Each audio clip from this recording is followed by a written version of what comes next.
All right, welcome to day 150 of our Read Through the Bible for 2019. We're going to be in Job chapter 30, 31, and 32. Chapter 30, Job says, "But now they laugh at me, men who are younger than I, whose fathers I would have disdained to set with the dogs of my flock. What could I gain from the strength of their hands, men whose vigor is gone? Through want and hard hunger they gnaw the dry ground. By night and waste and desolation they pick saltwort and the leaves of bushes and the roots of the broom tree for their food. They are driven out from human company. They shout after them as after a thief. In the gullies of the torrents they must dwell, in holes of the earth and of the rocks. Among the bushes they bray, under the nettles they huddle together. A senseless and nameless brood, they have been whipped out of the land. And now I have become their song. I'm a byword to them. They abhor me. They keep aloof from me. They do not hesitate to spit at the sight of me. Because God has loosed my cord and humbled me, they have cast off restraint in my presence.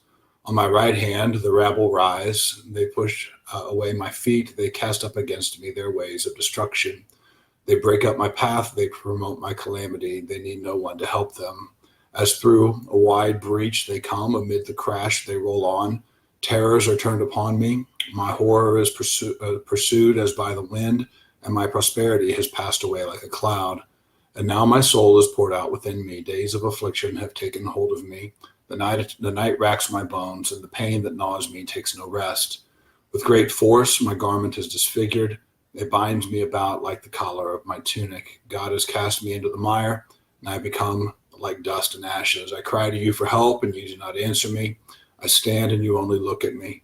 You have turned cruel to me with the might of your hand. You persecute me. You lift me up on the wind. You make me ride on it, and you toss me about in the roar of the storm. For I know that you will bring me to death, and to the house appointed for all living.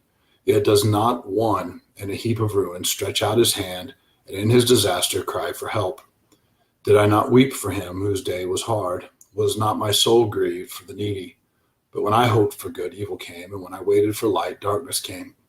My inward parts are in turmoil and never still. Days of affliction come to meet me. I go about darkened, but not by the sun. I stand up in the assembly and cry for help. I am a brother of jackals and a companion of ostriches. My skin turns black and falls from me, and my bones burn with heat. My lyre is turned to mourning, and my pipe to the voice of those who weep." Chapter 31. I have made a covenant with my eyes. How then could I gaze at a virgin? What would be my portion from God above, and my heritage from the Almighty on high? Is not calamity for the unrighteous and disaster for the workers of iniquity? Does not he see my ways and number all my steps? If I have walked with falsehood, and my foot has hastened to deceit, let me be weighed in a just balance, and let God know my integrity. If my step has turned aside from the way, and my heart has gone after my eyes, and if any spot has stuck to my hands, then let me sow, and another eat, and let what grows for me be rooted out. If my heart has been enticed towards a woman, and I have lain in wait at my neighbor's door, and let my wife grind for another, and let others bow down on her, for that would be a heinous crime. That would be an iniquity to be punished by the judges. For that would be a fire that consumes as far as Abaddon, and it would burn to the root of all my increase. If I have rejected the cause of my manservant or my maidservant when they brought me a complaint against me, what shall I do when God rises up? When he makes inquiry, what shall I answer him? Did not he who made me in the womb make him? And did not one fashion us in the womb? If I have withheld anything that the poor desired, or have caused the eyes of the widow to fail, or have eaten my morsel alone, and the fatherless has not eaten of it, for from my youth the fatherless grew up with me as with a father, and from my mother's womb I guided the widow.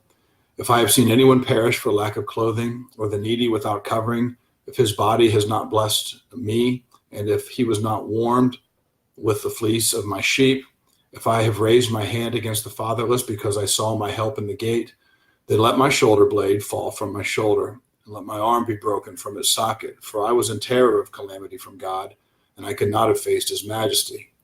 If I have made gold my trust, or called fine gold my confidence, if I have rejoiced because my wealth was abundant, or because my hand had found much, if I have looked at the sun when it shone, or the moon moving in splendor, and my heart has been secretly enticed, and my mouth has kissed my hand, this also would be an iniquity to be punished by the judges, for I would have been false to God above.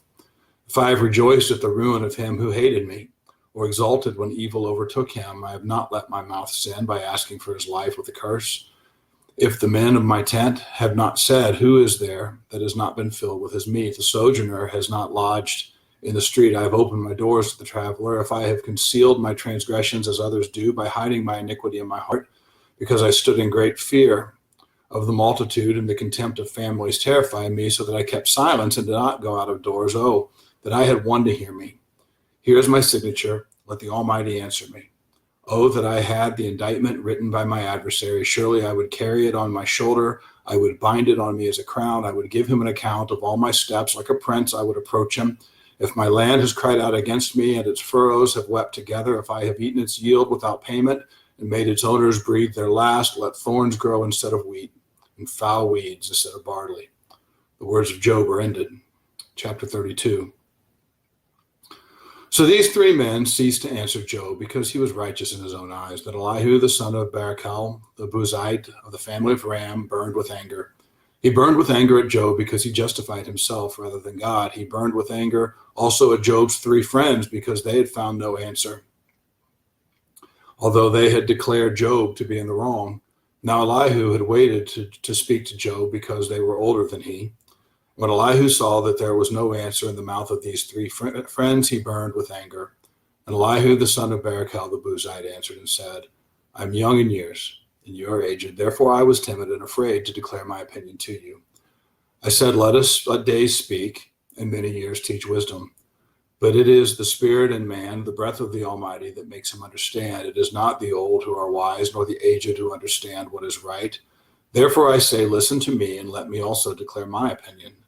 Behold, I waited for your words. I listened for your wise sayings while you searched out what to say. I gave you my attention. Behold, there was none among you who refuted Job or who answered his words. Beware lest you say, we have found wisdom. God may vanquish him, not a man. He has not directed his words against me, and I will not answer him with your speeches. They're dismayed. They answer no more. They have not a word to say. And shall I wait because they do not speak, because they stand there and answer no more? I also will answer with my share. I will declare my opinion, for I am full of words. The spirit within me constrains me. Behold, my belly is like wine that has no vent, like new wineskins ready to burst. I must speak that I may find relief. I must open my lips and answer. I will not show partiality to any man or use flattery towards any person, for I do not know how to flatter, else my maker would soon take me away. All right. It's a pretty short day today. Picking up in chapter 33 tomorrow with Elihu, and he will speak all the way through chapter 37. And so he's the young guy, didn't want to speak until everybody else had said their piece, but sat there saying, when are these guys going to say something that resonates, that addresses Job's predicament? And so we'll look forward to tomorrow hearing what Elihu has to say, and again, working up towards that crescendo in chapter 38 where God speaks. So we'll see you guys tomorrow.